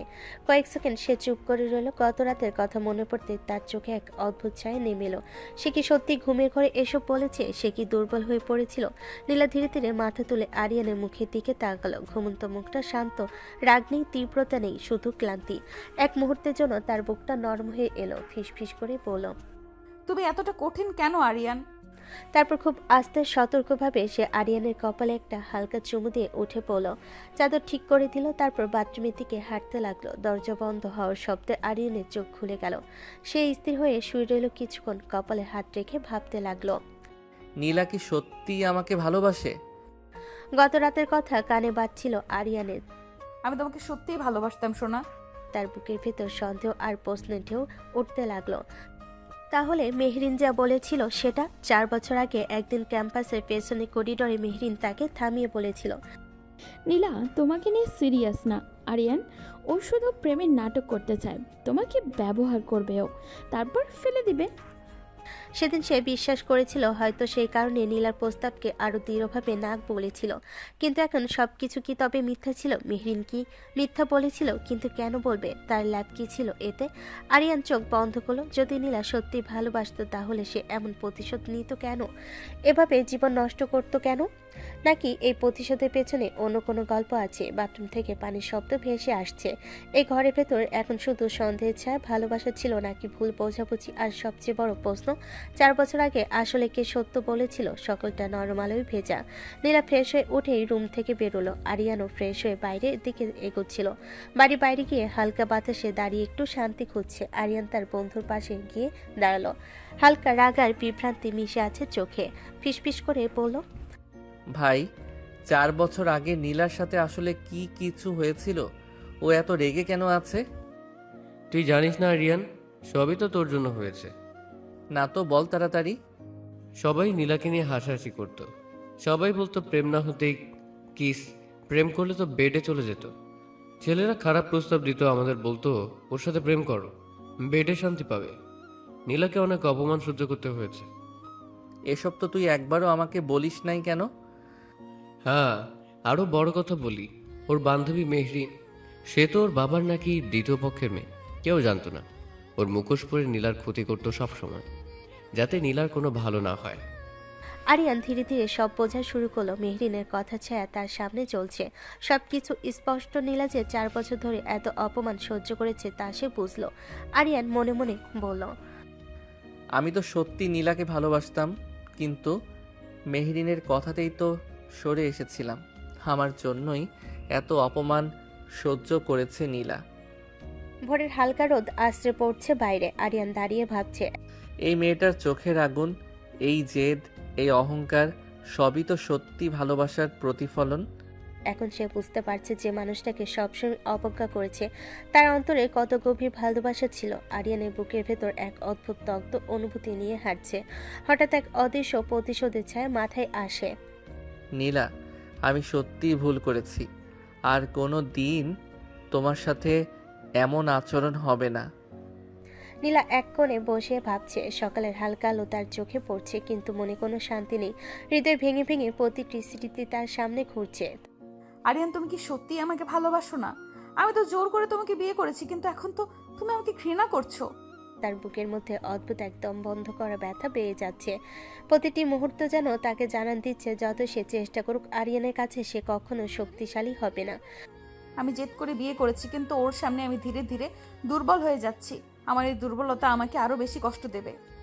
নীলার চোখে জল জমে আসে। সে বুঝতে পারে যদি এখনই চলে যায় অন্তত নিজের কষ্ট কমানো সম্ভব। তার চেয়ে বরং এখনই চলে যাই। এভাবে এখানে থেকে শুধু কষ্টই পাবো। আরিয়ান আমাকে কখনোই মানবে না, তাহলে আমি শুধু আরো নিজেকে ভেঙে ফেলবো। নীলা ধীরে ধীরে উঠে দাঁড়ালো। হাতটা শক্ত করে বিছানায় ধারে রাখা চাদরটা ধোলো। মনের মধ্যে এক অদ্ভুত তীব্রতা, যে তীব্রতা তাকে বলছে এবার নিজেকে রক্ষা করো নীলা, কেউ তোমার হৃদয় নিয়ে খেলতে পারবে না। এবার আমি নিজেই নিজের জন্য লড়বো। আর কোনো ভুল, কোনো অপমান আমাকে ভেঙে ফেলবে না। রোদে ভেজা সকাল, নিস্তব্ধ ঘর, কিন্তু নীলার মন এখন ঠিক যেন ঝড়ের মধ্যে দাঁড়িয়ে আছে। রোদ এসেছে ঘরে। নীলা চুপচাপ নিজের ব্যাগ গোছাচ্ছে। তার চোখ ভরে আছে এক অদ্ভুত কষ্ট, হালকা দুঃখ আর ভাঙ্গা মন। আজ আমি চলে যাচ্ছি। আর কোনো ঝামেলা, কোনো বিরক্তি তোমাকে দিতে চাই না। কিন্তু তখনই আরিয়ান পিছন থেকে ধীরে ধীরে এসে দাঁড়ালো। চোখে রাগার অব্যক্ত আকাঙ্ক্ষা মিশে আছে। ব্যাগ গুছিয়ে কি হবে? আপনি চলে গেলে কি রিমা ফিরে আসবে? নীলা চোখে হঠাৎ অদ্ভুত এক ব্যথা জেগে উঠল। মনে মনে সে বুঝছে এই মানুষটি চলে গেলেই সুখী থাকবে। আমি ওকে বোঝাবো, তোমাকে মানতে হবে যেন সে তোমার সঙ্গে শান্তি খুঁজে পায়। ওর কি ঠেকা? ডিভোর্সি ছেলে বিয়ে করবে? আমাদের মধ্যে তো তেমন কিছুই হয়নি। আরিয়ান ধীরে ধীরে নীলার দিকে এগিয়ে এলো। চোখে জ্বলছে এক অদ্ভুত আগুন। আরিয়ানের কণ্ঠে গভীর আকাঙ্ক্ষা মিশিয়ে বলল, কিন্তু এখন হবে। আমার মন তেমন কিছু করতে চাইছে। নীলা থমকে গেল। হৃদয় বেদনায় কম্পিত, মুখ লাল হয়ে যাচ্ছে। নীলা হালকা কণ্ঠে হতবাক হয়ে বলল, মানে? আরিয়ান আর অপেক্ষা করলো না। ধীরে ধীরে নীলার সামনে এসে ঠোঁটে ঠোঁট ডুবিয়ে কিস করতে লাগলো। কি করছো আরিয়ান? তার শরীর হঠাৎ অবচেতন হয়ে গেল। মনের মধ্যে শীতলতা আর উত্তেজনার এক অদ্ভুত মিল। সবকিছু ধীরে ধীরে ঝরে পড়ছে। কিন্তু নীলা বুঝতে পারছে আরিয়ানের এই আচরণ তার উপর কেমন প্রভাব ফেলছে। ঘরটা চুপচাপ, শুধু দুজনের দম ধরা শব্দ ভেসে আসছে। কিন্তু নীলা এখনো নিজের মনকে বোঝাচ্ছে সব তার মনের ভুল। রুমের মধ্যে অদ্ভুত এক নীরবতা, কিন্তু সে নীরবতাকে ভেঙে দিচ্ছে দুজনের হৃদয়ের আগুন। আরিয়ান হঠাৎ নীলাকে আরো কাছে টেনে নিয়ে, চোখে আগুন, হাতে কোমলতা, ধীরে ধীরে ঠোঁট দিয়ে কিস করতে লাগলো। নীলা বিশ্বাস করতে পারছে না নিজের চোখের সামনে যা হচ্ছে। তার মন অস্থির, শরীর কাঁপছে উত্তেজনা আর দ্বিধার মিশ্রণে। ছাড়ো আরিয়ান, কি করছো তুমি? সরি সোনা, আমার জন্য এত অপমান সহ্য করেছো। আর নয়, আমি চাই শুধু ভালোবাসা দিয়ে সব কষ্ট দূর করি। আরিয়ান হঠাৎ নীলাকে কোলে তুলে নিল। তার চোখে প্রতিশ্রুতি, হাতে অদ্ভুত সুরক্ষা। বিছানার উপর শুয়ে আবার কিস করতে লাগলো। নীলার চোখে জল, তবে মুখে হাসি। হার মানতে চাইছে না, কিন্তু হৃদয় মলিন হয়ে গেছে প্রেমের আগুনে। আমি সত্যি তোমাকে ভালোবাসি আরিয়ান। আমিও বাসি। মাঝে কিছু ভুল বোঝাবুঝি হয়েছিল, কিন্তু এবার আমি তোমাকে আরো বেশি ভালোবাসবো। আরিয়ান গলার গভীরতায় নীলাকে জড়িয়ে ধরে বুকে ধীরে ধীরে আদর করছে, যেন পৃথিবীর সব দুঃখ দূর হয়ে যাচ্ছে। নীলা শরীর ধীরে ধীরে শান্ত হচ্ছে। প্রেম, আবেগ, কষ্ট সব এক অদ্ভুত মিলনে গলিত হচ্ছে। আরিয়ান আবার নীলা ঠোঁটে ঠোঁট ডুবিয়ে কিস করতে করতে শাড়ি খুলে ফেলো। তারপর নীলার গলায় ঘাড়ে মুখ ডুবিয়ে কিস করতে লাগলো। নীলা উত্তেজনায় মৃদু চিৎকার করে উঠল। আরিয়ান আস্তে আস্তে তাকে পৃথিবীর সবটুকু সুখ দিয়ে আপন করে নিল। আজ দুজনের মনেই তৃপ্তি, দুজনের মনেই ভালোবাসা।